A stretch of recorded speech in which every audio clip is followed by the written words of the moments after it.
Hello and welcome to Kaiulani Freedive. Today we're diving into a topic that I'm super passionate about, freediving. Did you know humans can stay underwater for several minutes without breathing? And it's not just an extreme sport.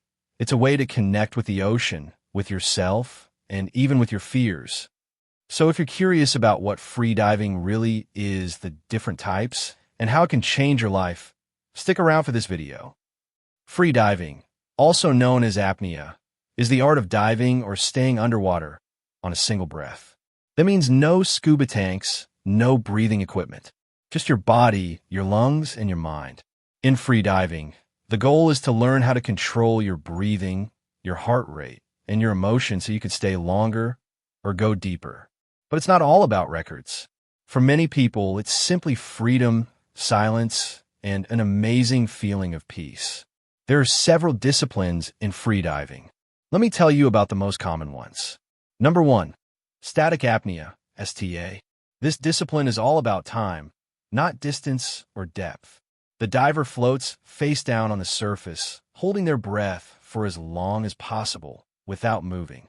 It's usually done in a pool where conditions are calm and safe. Athletes often wear a nose clip and sometimes goggles or freediving masks. Mental control is crucial because the physical challenge is minimal. It's about fighting the urge to breathe. World records exceed 11 minutes for men and 9 minutes for women. Static apnea trains your mental endurance and CO2 tolerance. It's considered a pure mental challenge. Number 2, dynamic apnea, DYN/DNF. Dynamic apnea is all about distance underwater on one breath. Done in a swimming pool, swimming horizontally. 2 main categories. DYN, dynamic with fins using bifins or a monovan to glide underwater. DNF, dynamic no fins at all. Swimmers use breaststroke-style movements. Divers wear a wetsuit for buoyancy and hydrodynamics.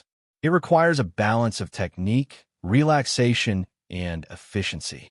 Top athletes exceed 300 meters in DYN and 250 meters in DNF. Dynamic disciplines test how efficiently you move underwater while conserving oxygen. Number 4, constant weight, CWT/CWTB/CNF. One of the core depth disciplines in freediving. The diver descends and ascends under their own power. No pulling the rope, no dropping weights. Variants. CWT, constant weight with monovan. The diver uses a single monovan, generating strong propulsion. CWTB, constant weight with bifins, uses 2 fins instead of a monovan. CNF, constant weight, no fins, only arm strokes and kicks, extremely demanding physically. The diver cannot change weights mid-dive, hence constant weight. World records in CWT exceed 130 meters in depth. Constant weight disciplines are seen as the classic form of deep freediving and require equalization skills, strong technique, and mental calmness. Number 5, free immersion, FIM, another depth discipline. Instead of fins, the diver uses their arms to pull themselves down and up along a rope. It allows for more controlled descents and ascents, ideal for focusing on equalization techniques. Popular among beginners for deep diving because it's less physically taxing than swimming with fins. Top depths in FIM exceed 120 meters. FIM is often considered one of the purest disciplines, focusing on relaxation and perfect technique. Number 6, variable weight, VWT.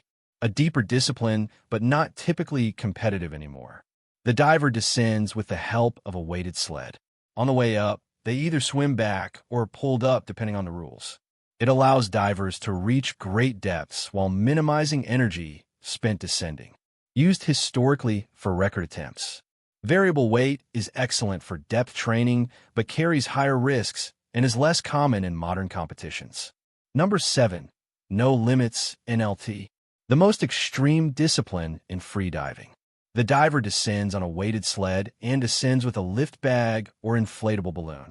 Allows for the deepest human dives ever achieved.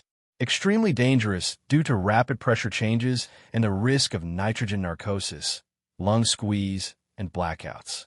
Herbert Nitsch holds the record at 214 meters, though with severe health consequences. No Limits is not part of regular competitions due to high risks. It's solely for individual record attempts. Number 8. Fun/non-competitive freediving. Besides these official disciplines, many freedivers simply enjoy recreational freediving, exploring reefs, caves, wrecks, or photographing marine life. Spearfishing, using apnea to hunt fish sustainably. Mermaiding, swimming artistically with a Monovan tail. Underwater games, like underwater hockey or rugby, which often involve short breath holds. So, how is it possible to stay underwater for several minutes without breathing? The human body is incredible. Number 1. When we hold our breath, we trigger what's called the mammalian dive reflex, similar to what seals and dolphins have. Number 2. Bradycardia. Your heart rate slows down to save oxygen. Number 3. Peripheral vasoconstriction. Blood flow shifts away from limbs to protect vital organs. Number 4. Blood shift. At deeper depths, blood moves into the lungs to prevent them from collapsing. And with training, free divers can increase their tolerance to CO2 and handle low oxygen levels much better. But remember, all of this takes time, proper training, and safety first. You might be wondering, why do people do this? Why hold your breath underwater? Freediving is much more than a sport. It's absolute silence. It's hearing your own heartbeat. It's feeling free, weightless like flying. It's connecting with the ocean, your mind, and your limits. Many freedivers describe it as meditation in motion. Every dive is different. Sometimes it's peaceful, sometimes it's scary. And learning how to handle that is part of the magic. But it's not all sunshine and rainbows. Freediving can be very dangerous if it's done incorrectly. Never train alone. Learn from certified instructors. Respect your limits. Don't try to copy world records if you're just starting out. There are risks like blackouts, loss of consciousness, or lung injuries at depth. That's why safety is always number 1. Training freediving is really about training safety first. For many of us, freediving is not just a discipline. It's a way of life. It makes us more aware of our breath, helps us manage stress, connects us with nature, and teaches us respect for the ocean and its creatures.